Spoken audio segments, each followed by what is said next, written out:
Have you ever looked up at the night sky and felt a profound sense of wonder? It's a feeling that connects us across millennia, a shared human experience of staring into the vast, silent darkness and asking the biggest questions of all. Where did all this come from? What is our place within it? And perhaps the most unsettling question of them all, is any of this actually real?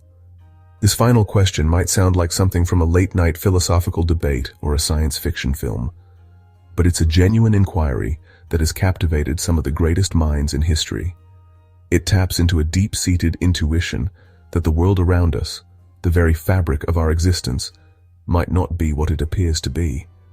The ancient Greek philosopher Plato, for instance, proposed his famous allegory of the cave. He imagined prisoners chained in a cave, able to see only shadows projected on a wall. For them, these flickering shadows would be their entire reality. They would not know that a truer, more substantial world existed just outside their limited perception. In the 17th century, the French philosopher René Descartes embarked on a journey of radical doubt. He famously considered the possibility of an evil demon, a powerful being dedicated to deceiving him, creating a complete illusion of an external world. And so, we arrive at the modern version of this age-old question, now framed in the language of our time. It is called the simulated universe hypothesis. For much of the 20th century, the idea of living in a simulated reality was confined to the realm of science fiction. Authors and filmmakers used it as a fantastic premise to explore themes of identity, free will, and the nature of consciousness.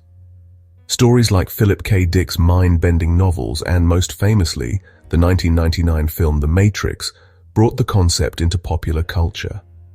The transition from a purely fictional concept to a topic of serious scientific and philosophical debate happened relatively recently, at the turn of the 21st century.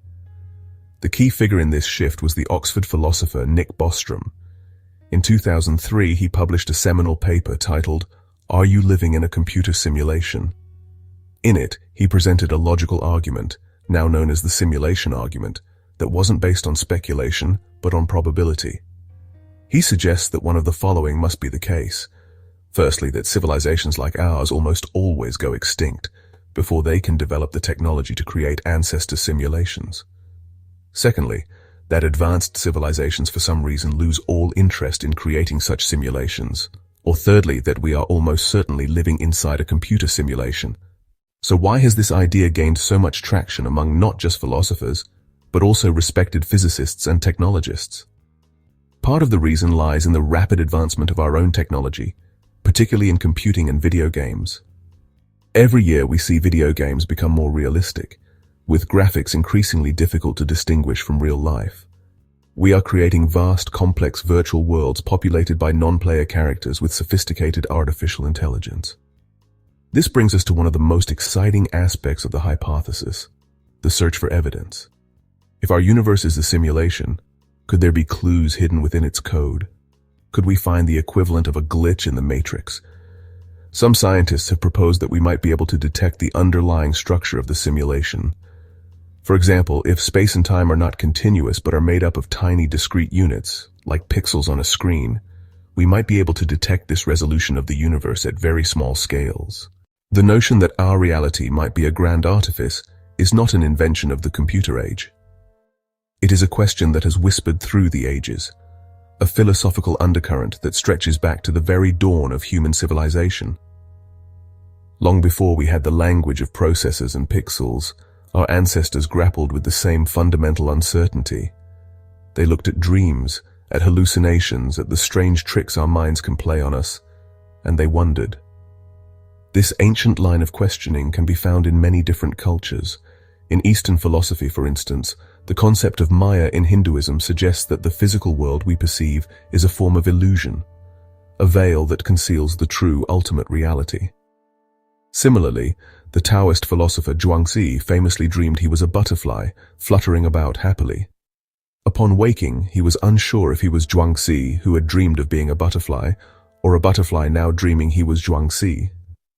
Perhaps the most enduring metaphor for a simulated or illusory reality comes from the ancient Greek philosopher Plato. Around 380 BCE, he wrote his famous work, The Republic, and within it, he presented a powerful thought experiment known as the allegory of the cave. Imagine, he said, a group of people who have lived their entire lives chained inside a dark cave. The fire casts shadows of these objects onto the wall in front of the prisoners. For these prisoners, the flickering shadows on the wall would be the only reality they have ever known. Plato's allegory then asks us to imagine what would happen if one of these prisoners was suddenly freed. Dragged out of the cave and into the sunlight, they would at first be blinded and confused. The real world, with its three-dimensional objects, its vibrant colors, and its brilliant sun, would be painful and overwhelming.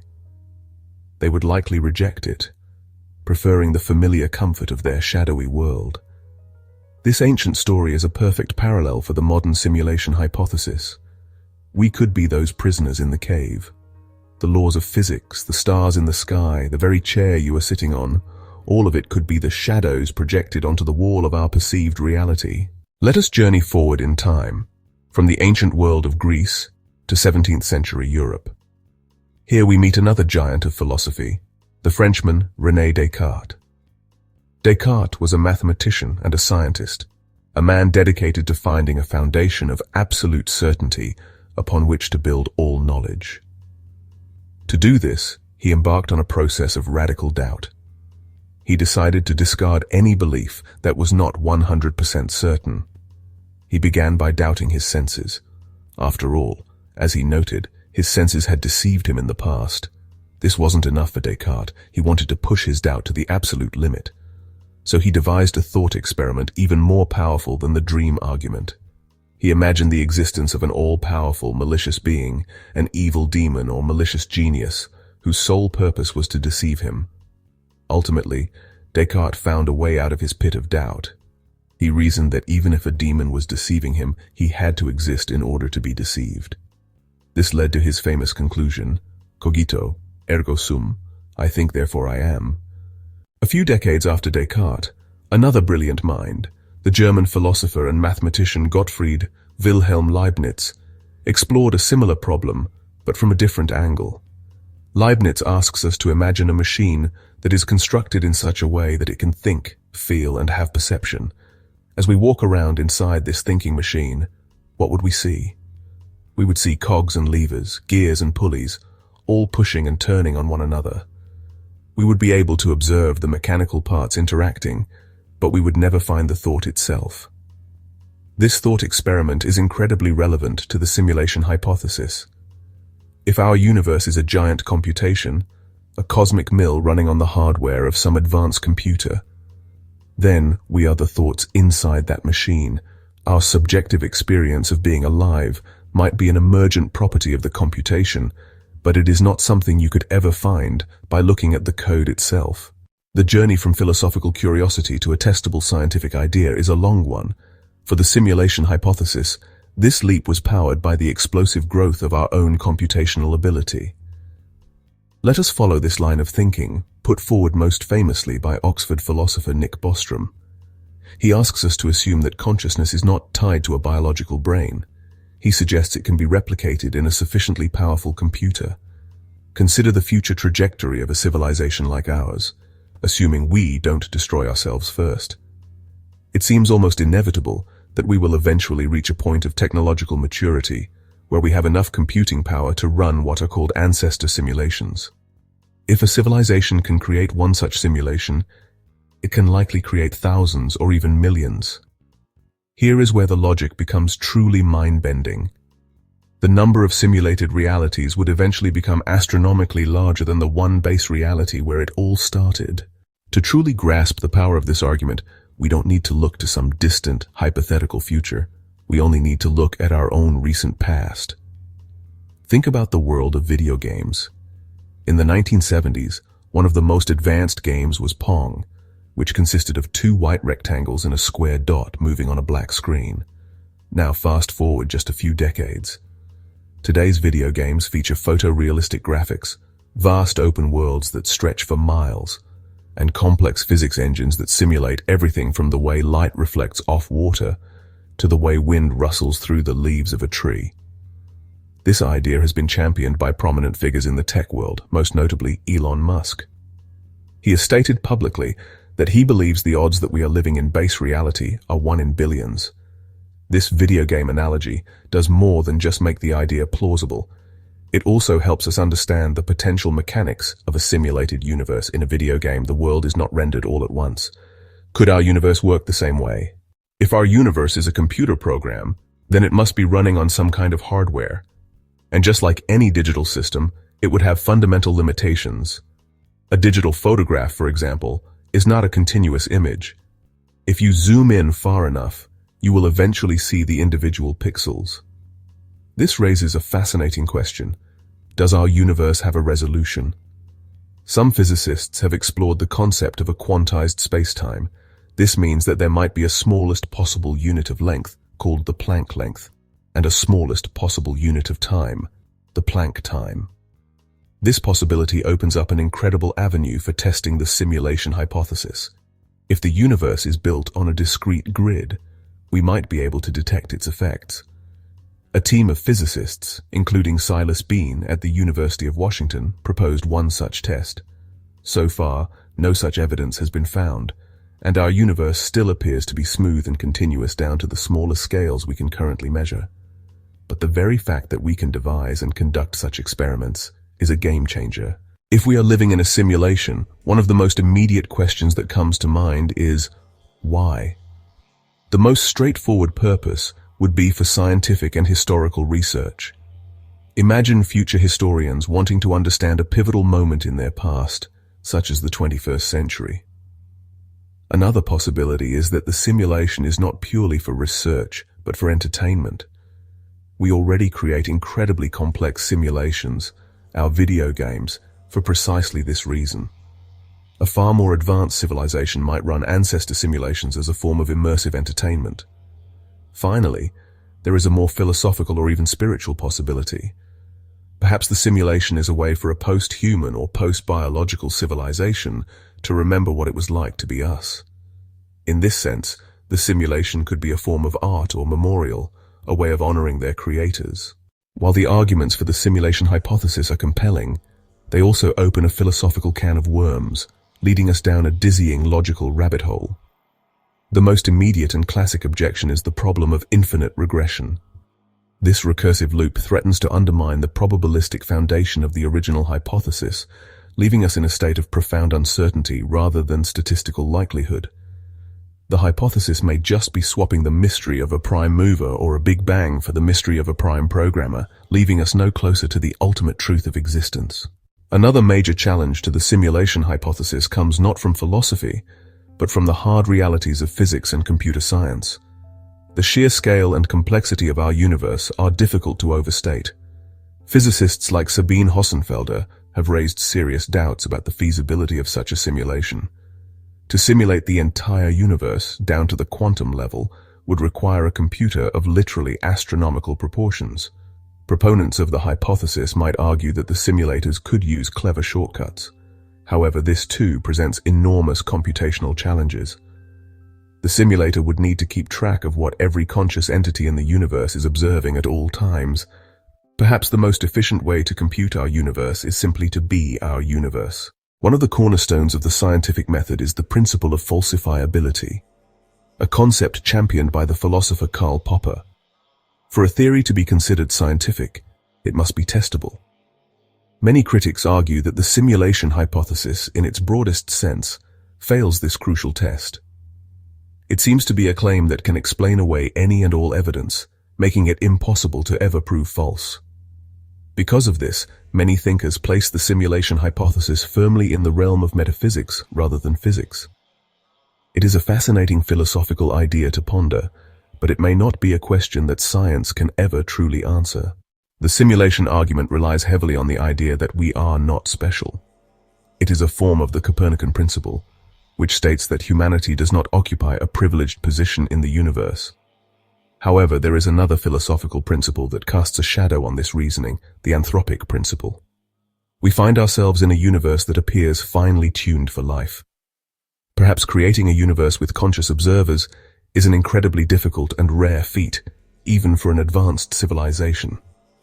The anthropic principle, therefore, reintroduces the possibility that we are, in a sense, special. While the simulation hypothesis can feel like a purely philosophical debate, a fascinating branch of this inquiry has moved from the armchair into the laboratory. Scientists are actively devising and conducting experiments to hunt for evidence that our world is a construct. Another avenue of investigation looks for signs of computational shortcuts. Some researchers have suggested that careful experiments could potentially trick the simulation, forcing it to carry out a calculation so complex that it reveals its underlying computational nature. So far, all these searches have come up empty. The universe appears to be perfectly smooth and consistent. The search continues, a testament to our desire to know the truth, even if that truth shatters our most basic assumptions about the world. Long before scientists began searching for cosmic pixels, artists and storytellers were already exploring the simulation hypothesis in our collective imagination. The most iconic example, of course, is the 1999 film The Matrix. Films like The Truman Show give us a more low-tech version of simulated life, and Black Mirror has delved into the darker corners of simulated consciousness, exploring digital copies of people trapped in virtual hells. These cultural reflections are more than just entertainment. They act as a kind of societal preparation, a way to grapple with the implications before we have definitive proof. Our movies and video games are the philosophical training grounds for the 21st century. The connection between the simulation hypothesis and video games is not just an analogy. It is a deep and revealing relationship. Think about the structure of a modern role-playing game. The world is governed by a set of rules, the game's physics engine. From a certain perspective, the structure of our lives bears a striking resemblance to an incredibly complex and immersive RPG. If our reality is a kind of game, then perhaps the challenges we face are not just random misfortunes, but are in fact quests designed to help us level up our consciousness. As we continue to build ever more sophisticated virtual realities, we may find that the line between the creator and the created, between base reality and the simulation, becomes increasingly blurry. We might discover that we are not just playing the game, but that we are the game itself. We have journeyed from the shadowy caves of ancient Greece to the frontiers of modern physics, all in pursuit of a single, monumental question: is our reality real? It feels like we are standing before Morpheus, the red pill and the blue pill held out before us. Yet, unlike the characters in a science fiction film, we may never be presented with such a clear-cut choice.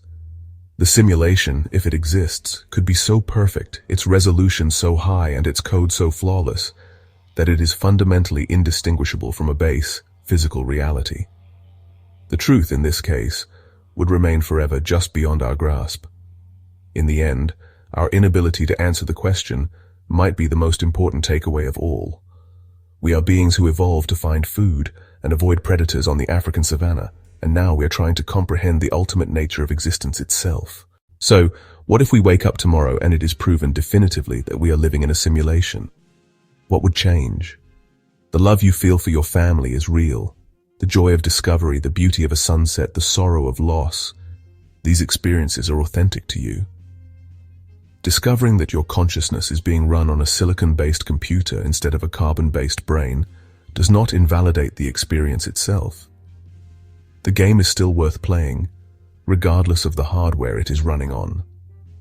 Furthermore, the knowledge that we are in a simulation could provide a powerful, unifying narrative for all of humanity.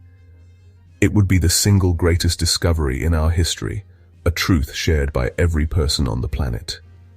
Ultimately, meaning is not something that is given to us from on high. It is something we create.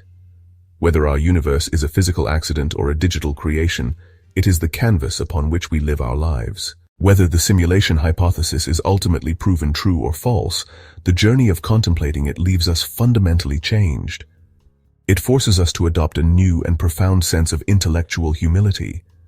But the simulation hypothesis reminds us that there could be a layer of reality so deep that our science may never be able to touch it. It suggests that our entire universe could be a tiny bubble inside a vastly larger and more complex reality.